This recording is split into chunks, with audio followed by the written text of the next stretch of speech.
บรรยากาศกินข้าวดอนนี่เด้อเท่านี้ดอนไก่ชายแดนเขมรเท่านี้ไก่แถวระแวกบ้านข้อนน้อยผมวงจรผมตั้งโต๊ะฟิกนิก2 โต๊ะจักชีวิตอยู่น้ำกัน10 ป่ายเกือบ20เนาะเหมือนไทยบ้านดบปรีเขาก็มากินปลาอยู่ดอนมาเด้อพี่น้องเด้อไปอยู่ไก่มาเยี่ยมกันแน่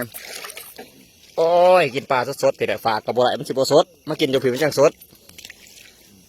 มึงคนเห็นกูจัดเดือขี้เหื่อมากเลยนี่สีแดงว่าบอกว่าสีแดงใช้คนหน่อยนี่นะเตรียมกำลังสีซอยก่อนจักบาทเสียเมนูช่างว่ากินเยี่ยมผ้าพี่น้องมาแต่ไสยะสิเขาไปนอนดอน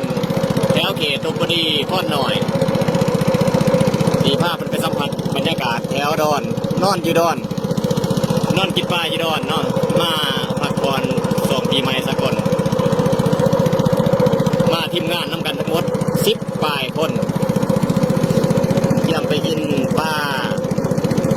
เห็ดแจวห่อนซอยปลาซอยจุ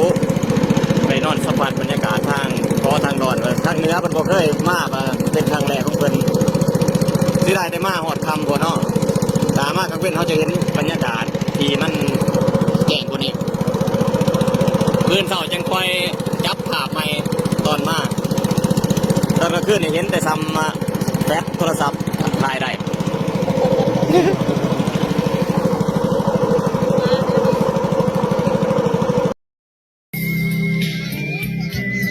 มานอนดอนเนาะเนี่ยเนาะ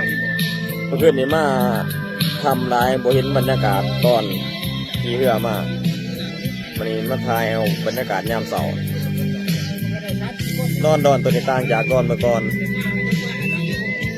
แต่ว่าอยู่ไกลๆกันเพื่อหนาใต้พวงร้ายกันสามารถตั้งเป็นได้ร้อยเต็มมีเงินดูตำรูรุ่นเดี๋ยว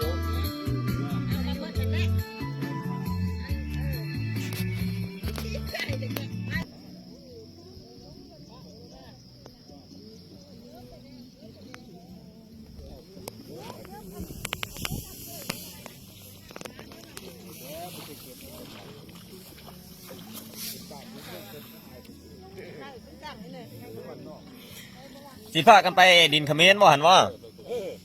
โอ้ไม่ใหญ่เพิ่นสิพากันไปดินเขมรเพื่อกราบหน่อยมีแต่คนอยากไปแต่ไปกันบ่ครบเด้อเพื่อนลำหนึ่งเพิ่นเมื่อป้าเจ้านายเพิ่นมาหับแต่ไปซ้ำนี่ก่อนซื้อขนมมาตอนแน่ไปเขมรหัน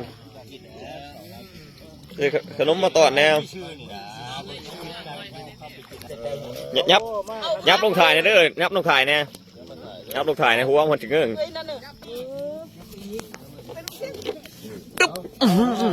มันหนักหัวมันบ่ไปไอ้เวลาไม่ได้กระชิบไม่ได้กระชิบอะไรอยู่เหงาเสียวไปเราเคยปีน้ำแบบนี้กองเลยเด้อมันจบดีไอ้วะนั่งดีๆเด้อนั่งจำฝืนเด้อ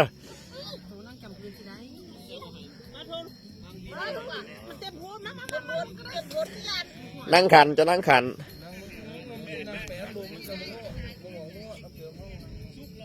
เอาเกลือพ่องนางเอาเกลือพ่องนางบ่ให้นางขันเด้